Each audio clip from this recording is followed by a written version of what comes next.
How fast is the Quicksilver? Today we'll use physics and X-Men movies to calculate the real speed of Quicksilver.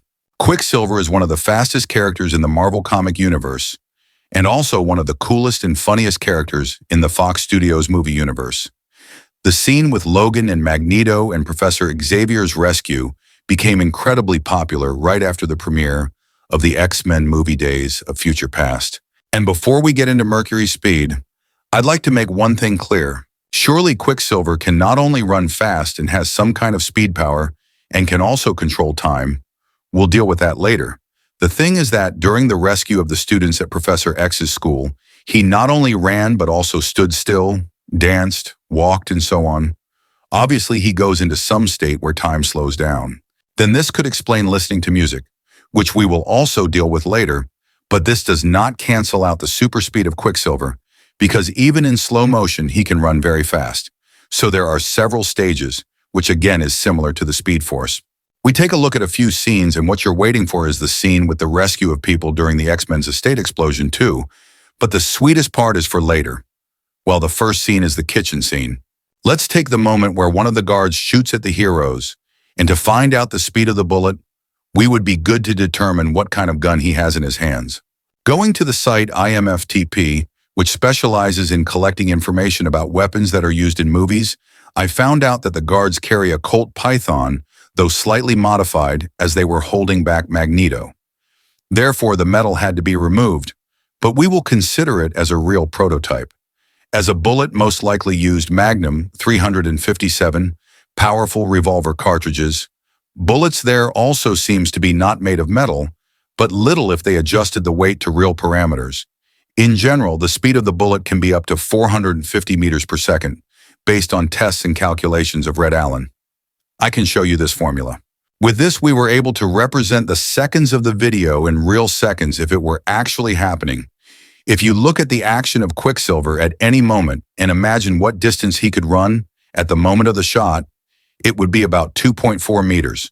Now we can make a formula to calculate his speed, and we get 9,091 meters per second, which is incredibly fast and is almost 33,000 kilometers per hour, which is 26 times faster than the speed of sound. I want to point out that this is just an assumption and nothing more. If you take into account air resistance, friction, change in kinetic energy, and so on, you can go mad.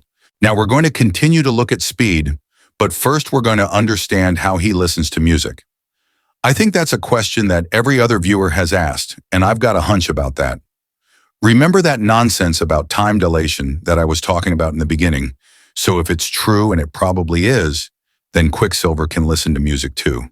Let's find out.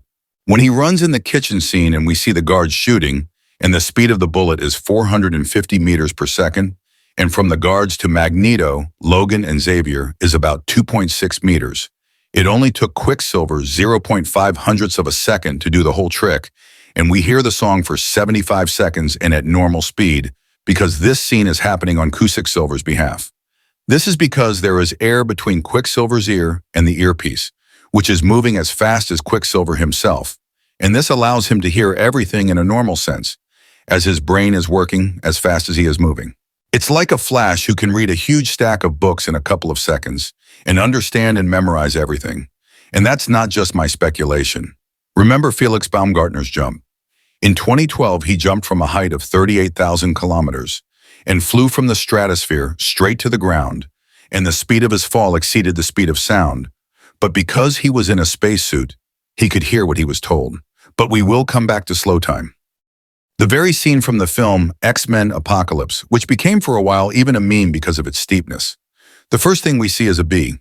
This is a very important part of our dissection of this scene. Experiments by Hansen, the Danish beekeeper, give an average of 250 bee strokes per second. If we divide 1 second by 250, we get 0.4 thousandths of a second. During this time, the bee makes one wing beat. We see that when time dilation is fully enabled, the bee's wing is almost frozen in place, but still moving. Let's assume that in the whole scene, the bee has managed to do a few full flaps, and 3 flaps would equal 0.12 hundredths of a second. That's the time it took Quicksilver to rescue all the people from the X-Men's mansion. Moving on. Now we have to find out the distance that Quicksilver traveled. Let's assume that the X-Men's estate is the size of a football pitch. That might seem like a very large estate, but in reality, it's about the size of a football field. The whole area is even bigger than about 2 football pitches. The football pitch is about 100 meters long and 60 wide. From the road to the estate is also about 60 meters, I think. Let's put it all on a diagram. And of course, Quicksilver ran not only from the center of the manor and into the street, but also ran through the outermost rooms of the manor to save everyone. We won't know the exact distance from point to point, but we can take an average. I did the math and Quicksilver ran back and forth 21 times. Let the road one way be 70 meters and back and forth respectively 140 meters. It turns out that in all that time he ran about 3,000 meters to get everyone out of the building while the blast wave was destroying the estate. I also want to make an important point. We could of course calculate everything with the help of the blast wave, but it is not clear what material exactly exploded. So the speed and strength of the wave we also do not know exactly, and about the slow time. As I said, Quicksilver can in this mode not only run fast but also just stand and time will be slowed down. But in order to just have time, he runs fast, and time does not accelerate and does not slow down. But Quicksilver first quickly comes running and then can still stand and scream. That is, inside the state, Quicksilver can develop super speed, so what we get is certainly not his maximum speed, but average. So divide 3,000 meters by 0.12 hundredths of a second, and you get 250,000 meters per second, or 900,000 kilometers per hour. So it would take him about 3 minutes to run around the Earth, but he would have to take breaks after a while and recharge his energy. Although it digests 70% more food than the average person, but everyone needs to eat. Let me remind you not to take this seriously as it's just speculation, not facts. And in general, to move or push something at such a speed of Quicksilver needed a super force as things fly at their own speed, and they need to be moved somehow. Well, the people he was carrying around with him would have died in real life from such exertion, and he would have burned or died the second he ran at those speeds. But don't despair, it's all fantasy.